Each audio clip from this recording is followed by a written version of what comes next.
Weekday at noon Eastern, I bring to you a short conversation with an expert or a thought leader in the realm of innovation for the built environment.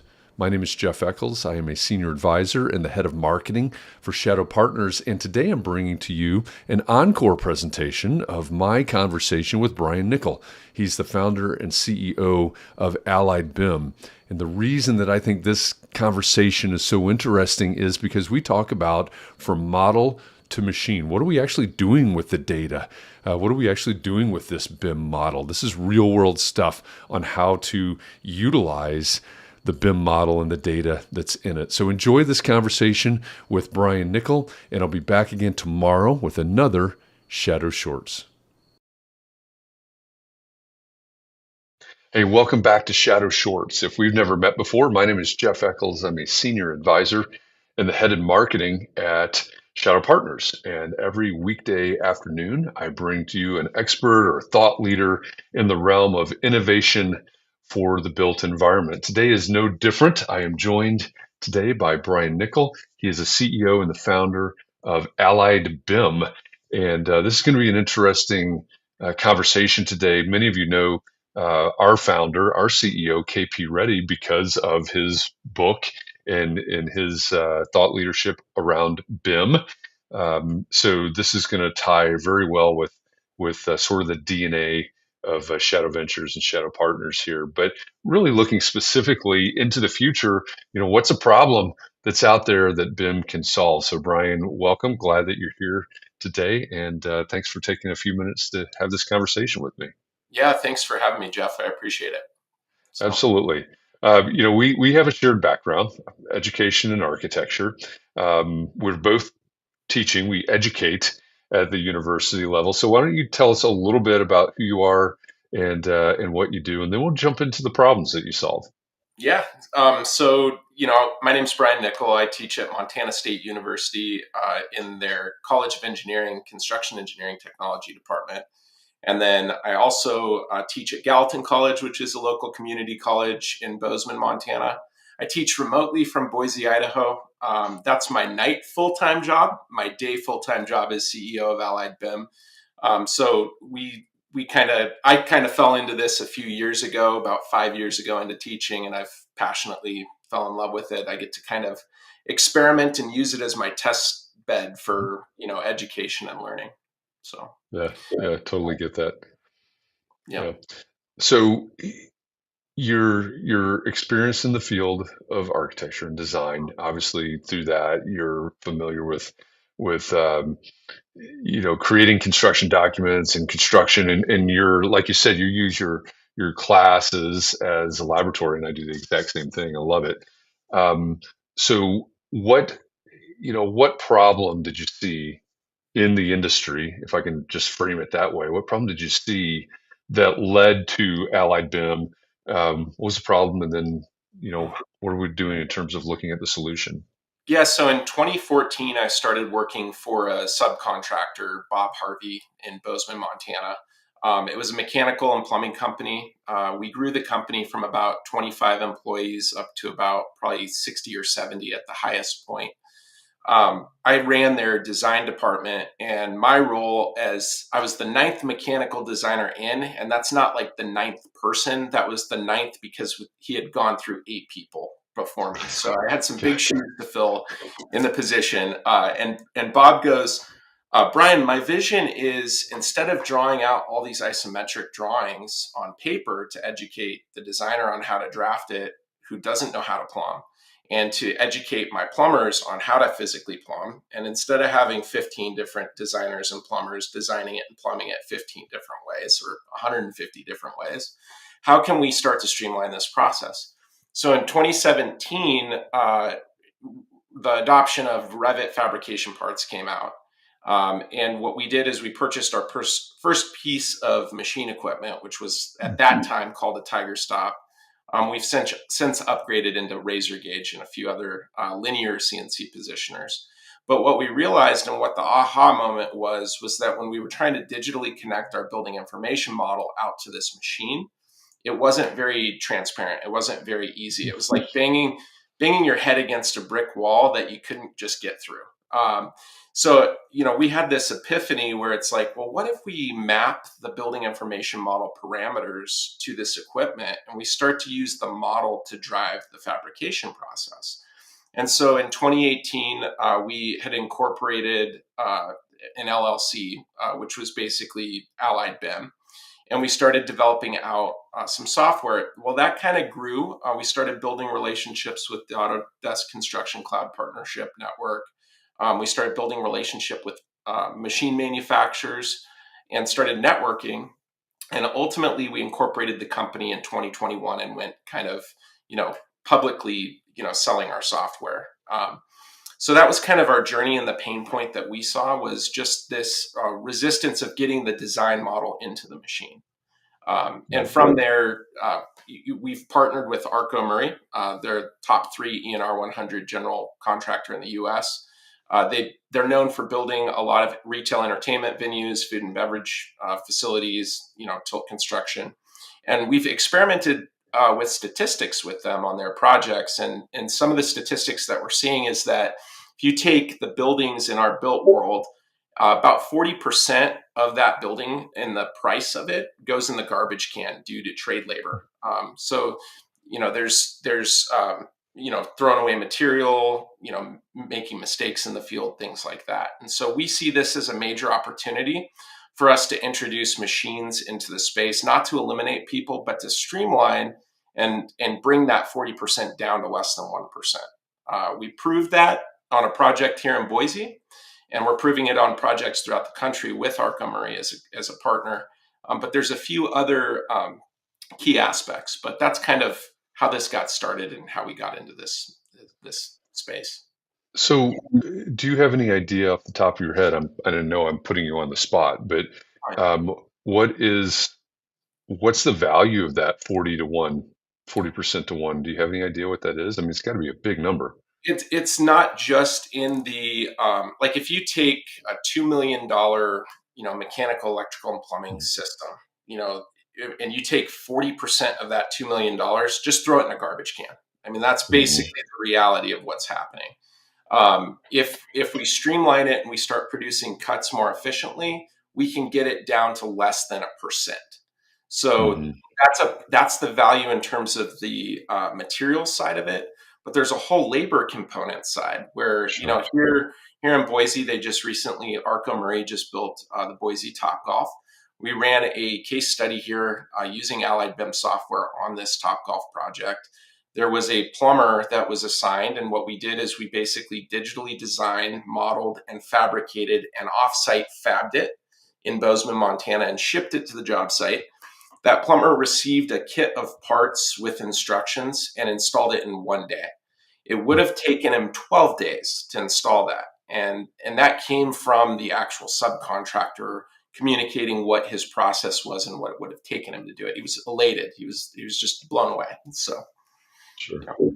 Yeah. So, I guess in a way, I mean, you're bringing efficiency to the process in that you're able to fabricate some of these things. And like you said, you create a kit of parts and here it is. So they're not running to Lowe's or Home Depot or, Correct. wherever it is that they get their materials, the supply house, and then cobbling everything together. And not to demean the process of plumbing or mechanical or anything like that. But so you're doing that, but you also have material cost savings, I assume, because you're fabricating it in a controlled environment. Um, are you also then is it also about systematizing the process because Hmm. 10 different plumbers are going to plumb it 10 different ways if they just have a pile of PVC, is that part of the goal as well? Yeah. So, Don Jacobs, I'm going to put a shout out to him from Nemechek on the Bluebeam team. He read off this statement to me that just like the light bulb went off. He's like, Yeah. NASA and JPL went model to machine in the 1980s. Here we are in 2023, and we're still building buildings off of paper drawings. The Yeah. question is, why are we modeling buildings for paper Mhm. drawing output? We need to be modeling buildings for machine output. And I think that is the critical piece that our industry is starting to adopt with this industrialized construction route. There's a whole, movement towards this, and we're starting to see savings on that side. But to answer your question, yes, the savings is on the material throughput because we can run fabrication plans. So we can actually run an algorithm on the computer in the web that takes all the information out of the model. It generates a fabrication plan and it tells the fabricator what the best means and methods are to cut that pipe. So instead of having to pull a tape measure and mark it with 40 flavors of Sharpie, he can actually now just download that list and then just run it. And there's two different ways of printing now. So we're working in the electrical space as well. We're starting to take electrical conduit and run it through with an inkjet system that prints out bend instructions. And those bend instructions can take the outfeed table right into a traditional bender or to a CNC bender. So those are the types of things where, like, if you look at the electrician's process or the plumber's process, anytime that they're cutting linear lengths of materials, it's tedious, it's cumbersome, and it's extremely wasteful. Is the point? Yeah, yeah, that makes a lot of sense. So so here you are, 2023, right? And so I guess that puts us, what is that, 40 years behind NASA or something?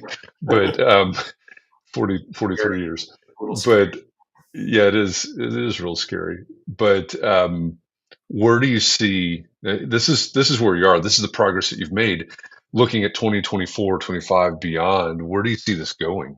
So my vision is that we're going to basically create a series of offsite fabrication facilities. We're following kind of the business model of Amazon, but for the built construction world. So the idea is that you would have basically a national network of vendors, and this is visionary. Okay, so this is not today. This is Yeah, future.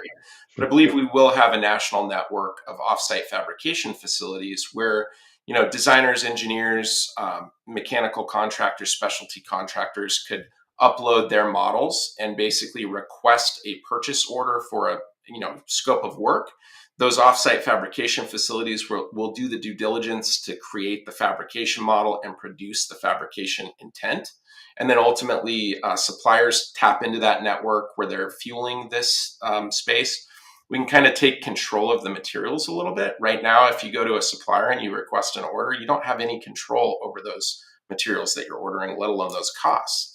So if we create this network, we've created the vendor list for all the national contractors to be able to tap into, to where they don't have to go out and bid it 3 different times with 3 different people 15 times on 15 different scopes of work. Now it could be basically just this connected network and a national standard of offsite fabricated facilities to get the work procured.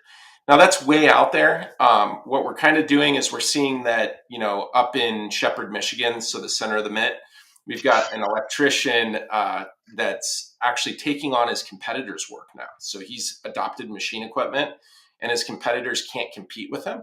And so, in order to compete with him, they're actually sending him his work to produce it so that they can keep up with their own projects. And Mm. so that's what we see as the trend, kind of moving in the future. Yeah, wow, what a proof of concept there. It when you start flipping it like that, that's that really says this is going somewhere. And thank you. All the Midwesterners are saying thank you for the Mitt reference there with for Michigan. That's good. So your company, your product is Allied BIM, and if you are watching this and you want to know more, go to alliedbim.com. The URL is in the bottom left of the screen right now to find out more. And I know that Brian is headed later this year in October 24th through 26th. He's headed to Atlanta, as will I, for Shadow Summit. It's our seventh annual Shadow Summit. We're going to have, if you enjoy conversations like this, and I know Brian was on our was in the audience for our roundtable discussion earlier this week with ACI, American Concrete Institute, on reality capture and concrete construction. Fascinating, in the weeds conversation about a very, very specific topic. That's what Shadow Summit is about. Our CEO, KP Reddy, has said that Shadow Summit 2023 will be a a Cliffs Notes version, a recap of everything that's happened in terms of innovation for the built environment in 2023, but also a preview of what you need to prepare for, what you need to budget for in 2024 as we think about innovation.